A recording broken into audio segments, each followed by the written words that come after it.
अस्सलाम वालेकुम स्टूडेंट्स।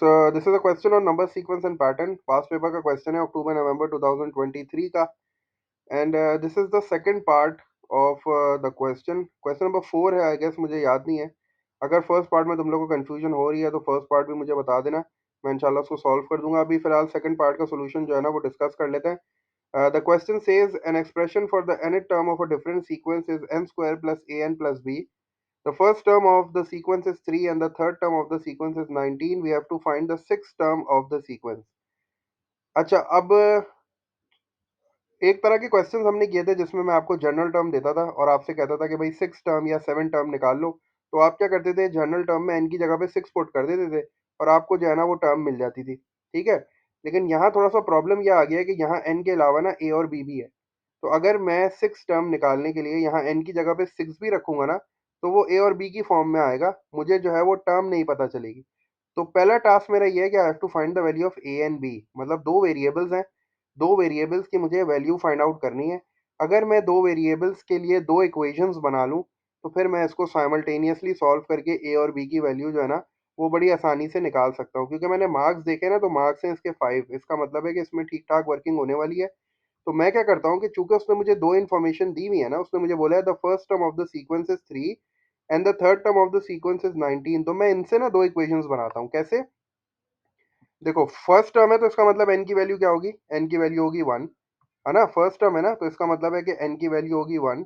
और मैं क्या करूंगा, ये जो मेरे पास जनरल टर्म की सीक्वेंस का फॉर्मूला दिया हुआ है इसमें मैं एन की जगह पे 1 पुट करूंगा और उसको इक्वल टू 3 कर दूंगा, तो उससे एक इक्वेशन बन जाएगी। और फिर मैं क्या करूंगा, एन की जगह पे 3 पुट करूंगा क्योंकि थर्ड टर्म उसने मुझे दी हुई है 19। तो बस ये काम से मैं स्टार्ट करता हूँ। ठीक है, सबसे पहले मैं क्या करता हूँ, जनरल टर्म का जो फॉर्मूला है उसमें in order to find out the first term तो मुझे पता है ना 3, तो मैं उससे एक इक्वेशन बनाता हूँ। तो मैं इक्वेशन नंबर 1 बना रहा हूँ। इक्वेशन नंबर 1 के लिए मैं क्या कर रहा हूँ, एन की जगह पे 1 पुट कर रहा हूँ। ठीक है, तो 1 स्क्वायर हो गया। ठीक है, एन की जगह पे मैंने 1 पुट कर दिया, तो दिस इज 1 स्क्वायर प्लस ए की वैल्यू तो मुझे नहीं पता, तो ए की जगह पे ए आ गया, एन की जगह पे अगेन ब्रैकेट में 1 आ गया। ठीक है, और उसके बाद जो है वो मुझे बी की वैल्यू भी नहीं पता, तो प्लस बी आ गया। और मुझे पता है कि जब मैं एन की जगह पे 1 रखूंगा तो जो फर्स्ट टर्म आ रही है ना वो इक्वल टू 3 आ रही है। सही है, अब इसको जल्दी से सिंप्लीफाई कर लो।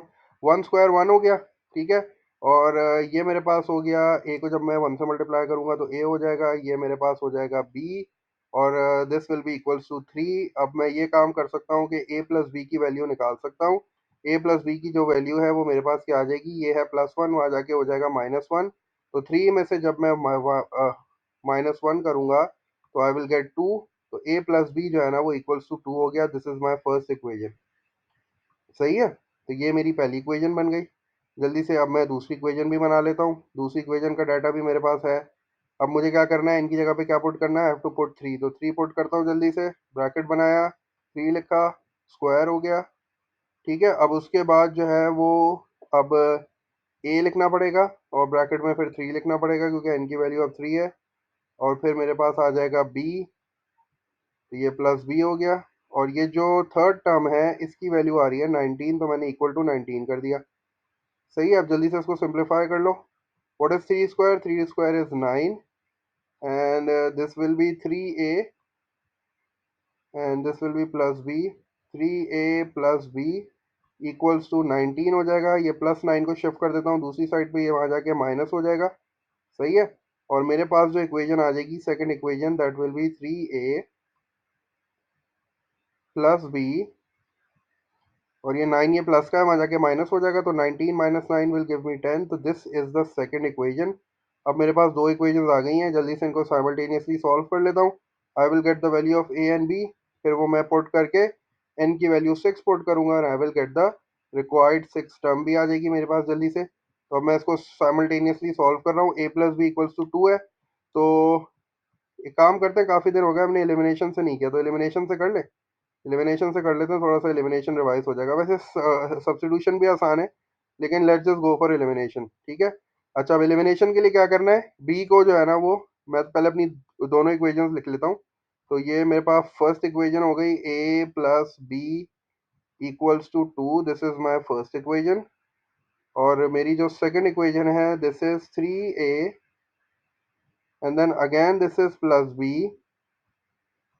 ठीक है, एंड इक्वल्स टू 10। तो चूंकि मुझे बी को एलिमिनेट करना है, बी के जो साइंस हैं वो सेम है, इसका मतलब है कि मुझे दोनों इक्वेशंस को क्या करना पड़ेगा, I need to subtract both the equations. तो सबट्रैक्ट करने के लिए मुझे साइंस चेंज करने पड़ेंगे। ठीक है, सबट्रैक्ट करना है मुझे, मैंने यहाँ लिख लिया। तो उसके लिए मुझे -3a का साइन चेंज होकर माइनस हो जाएगा, ये पॉजिटिव है, ये भी नेगेटिव हो जाएगा, and this will also be negative. तो ये कैंसिल आउट हो जाएंगे।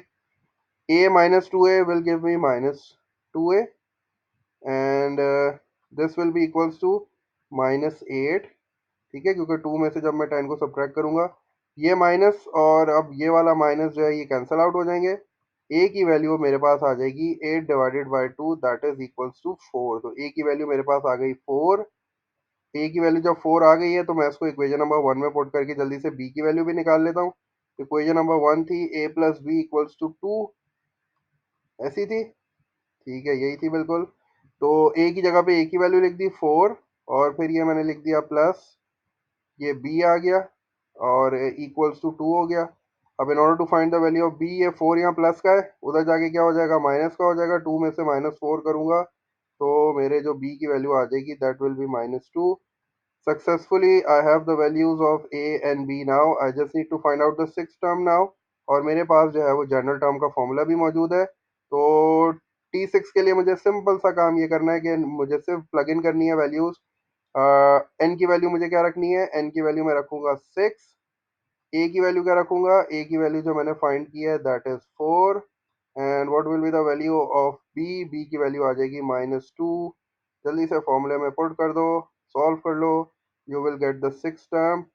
एन स्क्वायर है, इसका मतलब है 6 स्क्वायर हो गया। ठीक है, पहले एन स्क्वायर है, एन स्क्वायर की जगह पे 6 स्क्वायर हो गया, plus what is the value of a, a की वैल्यू हो गई 4, और इसके साथ एन मल्टीप्लाई हो रहा है, एन इज अगेन 6, तो यहाँ 6 आ गया। और उसके बाद जो लास्ट टर्म है प्लस के साथ, ये है -2, तो ब्रैकेट में -2 आ गया। 6 स्क्वायर इज 36, 6 का स्क्वायर हो गया 36। और फिर जब मैं 4 को 6 से मल्टीप्लाई करूंगा, 4 टाइम्स 6 इज 24, और फिर मैं प्लस माइनस -2 हो जाएगा।